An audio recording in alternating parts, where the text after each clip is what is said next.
Yuk kita dengarkan cerita Batu Menangis, cerita anak Nusantara dari Kalimantan Barat.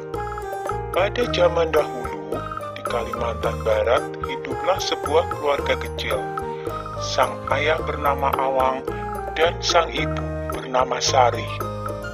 Setelah beberapa tahun, akhirnya lahirlah seorang anak perempuan cantik di keluarga itu.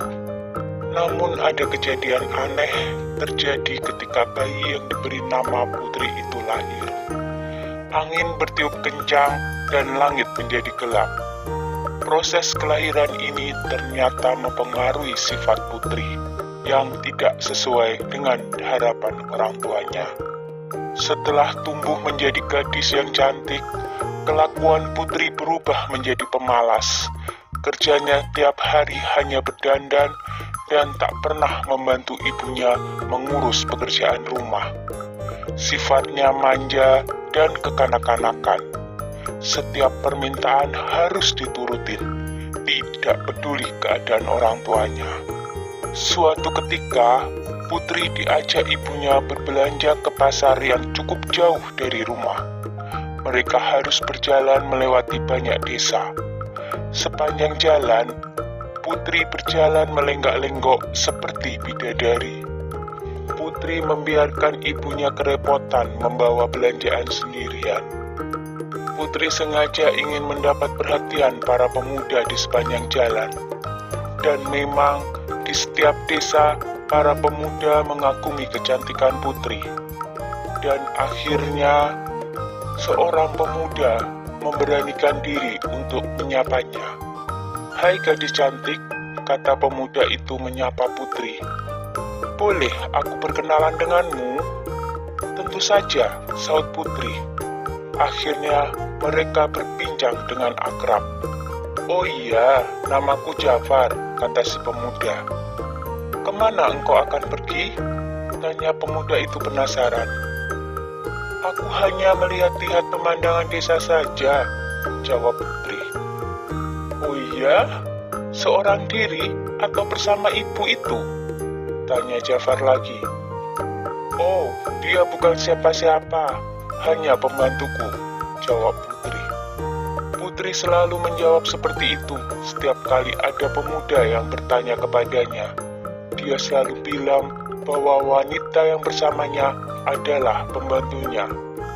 Mendengar Putri berkata seperti itu berulang-ulang, si ibu menjadi sakit hatinya. Dia berkata, "Ya Tuhan, betapa tega anakku berkata seperti itu. Apakah ia tak memikirkan perasaanku sebagai ibu kandungnya? Hatiku sakit Tuhan, aku tak tahan lagi. Berilah ia pelajaran." Seketika itu tubuh Putri seperti beku. Ia pun berteriak, "Ibu, ibu, apa yang terjadi padaku?"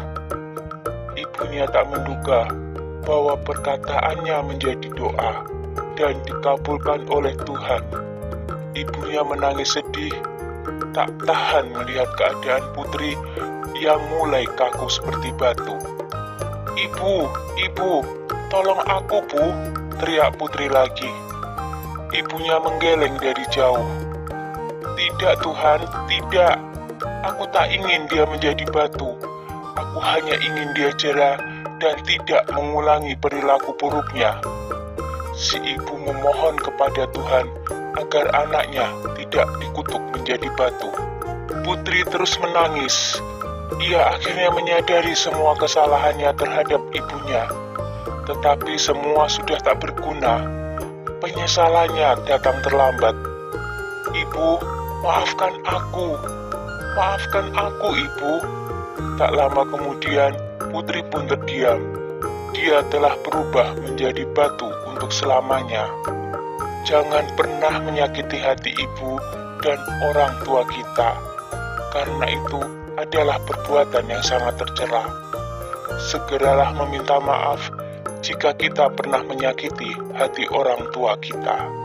Sekian dulu ya ceritanya, jumpa lagi.